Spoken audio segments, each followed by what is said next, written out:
Yasco சட்ஸ் and dhotis. தமிழ்நாட்டிற்கான மாநில கல்விக் கொள்கை மாண்புமிகு தமிழ்நாடு முதலமைச்சர் அவர்களால் தற்போது வெளியிட்டு சிறப்பிக்கப்படுகிறது. அனைவரின் கைகளிலும் தற்போது மாநில கல்விக் கொள்கை மகத்தான ஒரு நாள், வரலாறாக இந்த நாள் அமைந்திருக்கிறது. சமூக நீதி அடிப்படையிலான சமத்துவ சமூகத்தை நோக்கிய நகர்வு தமிழ்நாட்டின் கல்வி முறையை மற்றும் ஒரு புதிய உயரத்திற்கு எடுத்துச் செல்லும் தமிழ்நாட்டின் மாநில கல்விக் கொள்கை 2025 தமிழ்நாட்டை கல்வியில் உலகளாவிய முன்னோடியாக மாற்றும், தமிழ்நாட்டின் கல்வி எதிர்காலத்திற்கு ஒரு திசை வழிகாட்டும் மாநில கல்விக் கொள்கை இந்த மகத்தான மேடையில் வெளியிட்டு சிறப்பிக்கப்பட்டிருக்கிறது. கல்வி நம் ஆயுதம், கழகமே நம் கேடயம் என்கின்ற விதத்தில் ஒரு பள்ளிக்கல்வித்துறை அமைச்சராக நாங்கள் பொறுப்பேற்ற பொழுது தொடர்ந்து எங்களுக்கான அந்த ஊக்கத்தை வழங்கி கொண்டிருப்பவர் தமிழ்நாட்டுடைய முதலமைச்சர் அவர்கள். இன்றைக்கு பிரீமியம் இன்ஸ்டிடியூஷன்ஸ்ல இன்னைக்கு இவ்வளவு பேர் சேர்ந்திருக்காங்கன்னா, ஒரு ஆட்சி மாற்றம் ஏற்பட்ட பிறகு வெறும் 75 குழந்தைங்க ஜாயின் பண்ணாங்க. அதன் பிறகு 274 குழந்தைங்க ஜாயின் பண்ணாங்க. அதுக்கப்புறம் 628 குழந்தைகள் ஜாயின் பண்ணாங்க. இன்னைக்கு ஏறத்தாழ 901 பிள்ளைகள் இன்னைக்கு ஒட்டுமொத்தமாக இந்தியா உலகம் முழுவதும் இன்றைக்கு பிரீமியம் இன்ஸ்டிடியூஷன்ஸ்ல போய் இன்னைக்கு சேர்ந்திருக்கிறார்கள். பேசிக்கிட்டு இருக்க இந்த நேரத்துல இருந்து கூட பாத்தீங்கன்னா சில பேர் இன்னைக்கு ஒரு பாத்தீங்கன்னா உள்ள நுழையும் பொழுதே இந்த வெற்றிக்கெல்லாம் காரணமாக தன்னுடைய முழு உழைப்பை செலுத்தி கொண்டிருக்கல எங்களுடைய சுதன் சார். அவர் உள்ள நுழையும் போதே சொன்னாரு, சார் இப்ப வரும்போதே 910 ஆயிடுச்சு சார் என்று அவர் சொன்னார்.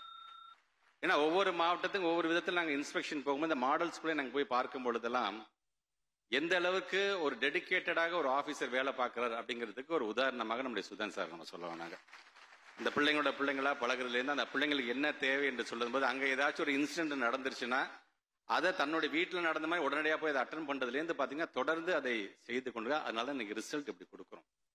இதற்கெல்லாம் காரணம் இந்த மாதிரி ஒரு டீம் எங்களுக்கு அமைச்சு கொடுக்குறாங்க பாத்தீங்களா. என்னுடைய தலைமை ஆசிரியர், என்னுடைய அரசியல் ஆசான் மாண்புமிகு தமிழ்நாட்டு முதலமைச்சர் அவருக்கு என்னுடைய நன்றியை நான் தெரிவிச்சுக்கிறேன். நான் ஸோ இப்படி ஒரு வெற்றிகரமான டீம் இருக்கு. எங்களுடைய பிரின்சிபல் செக்ரட்டரியிலேருந்து இந்த மாதிரி இருக்க எல்லா ஆபீஸரும் சேர்ந்தனால தான் ஒரு டீம் இருக்க மோர் வி தேன் ஐ என்று சொல்லக்கூடிய அளவுக்கு இன்றைக்கு இது அமைந்திருக்கின்றது.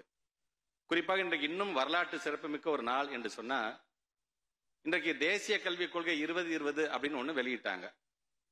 தமிழ்நாட்டுடைய முதலமைச்சர் நீங்க என்ன சொல்றது, எங்க பிள்ளைங்களுக்கு என்ன வேணும் என்பது எங்களுக்கு தெரியும் என்று சொல்லி இன்னைக்கு முன்னாள் ஒரு நீதியரசர் தலைமையில் ஒரு மிகப்பெரிய ஒரு 15 பேர் கொண்டிருக்கின்ற கல்வியாளர்களை வைத்தோம். யாரும் பிற்போக்குவாதிகளை வைத்தெல்லாம் இதை தயார்படுத்தல, கல்வியாளர்களை மட்டும் வைத்து யாரிடமிருந்து தெரியுமா கருத்து கேட்டோம்?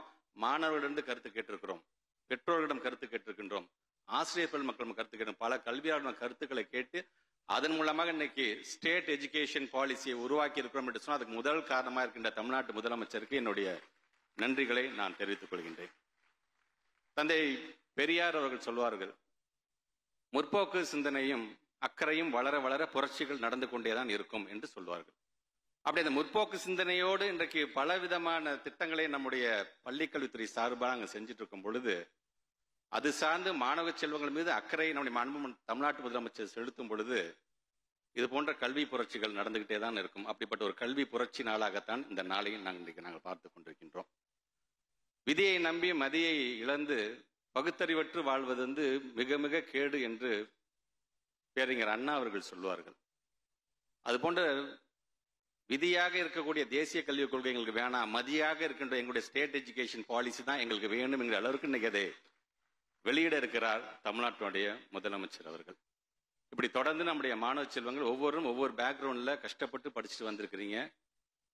ஒவ்வொரு இடத்துல போய் இந்தியாவில் ஒவ்வொரு இன்ஸ்டிடியூஷன்ஸ்ல உலக லெவலில் போய் நிறைய யூனிவர்சிட்டிஸ்ல போய் நீங்க ஜாயின் பண்ணீங்க, பெரிய ஆளுகளாக வருவீர்கள்.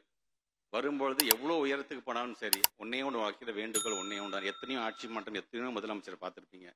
நம்முடைய வாழ்நாளில் நம்மால் மறக்கக்கூடாத ஒரு முதலமைச்சர் உண்டு என்று சொன்னால் நம்முடைய திராவிட மாடல் அரசை நடத்தி கொண்டிருக்கின்ற தமிழ்நாட்டு முதலமைச்சரை மட்டும் நீங்க நினைச்சு பார்த்தா கூட போதும். நீங்க எங்களுக்கு எது செய்யணும்னு கூட நாங்கள் எதிர்பார்க்கணும். நாங்க அந்த அளவுக்கு இன்னைக்கு கல்வியும் சுகாதாரத்துடைய இரு கண்கள் அப்படின்னு கிடைக்கிற இடத்தெல்லாம் பேசக்கூடியவர் தமிழ்நாட்டில் இருந்து. வெறும் சொல்லு மட்டும் இல்ல, அது செயலாகவும் காட்டக்கூடியவர் தான் தமிழ்நாட்டுடைய முதலமைச்சர் அவர்கள். இன்றைக்கு அவர் உங்களை எல்லாம் வாழ்த்த வருகை தந்திருக்கின்றார். அதுவும் நம்மளுக்கான மாநிலத்திற்கான கல்விக் கொள்கையை வழங்குறது எவ்வளவு ஒரு பிரைடான நாளாக இந்த நாள் அமைந்திருக்கின்றது. மிகப்பெரிய ஒரு விழாவாக, ஒரு திருவிழாவாகத்தான் இதை நான் பார்க்கின்றேன்.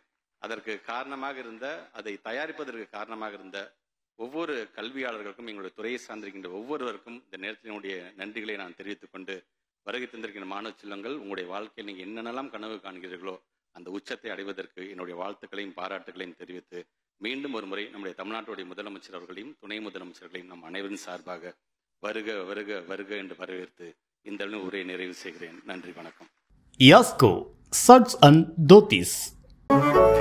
மின்னம்பலம்.com தமிழின் முதல் மொபைல் பத்திரிகை.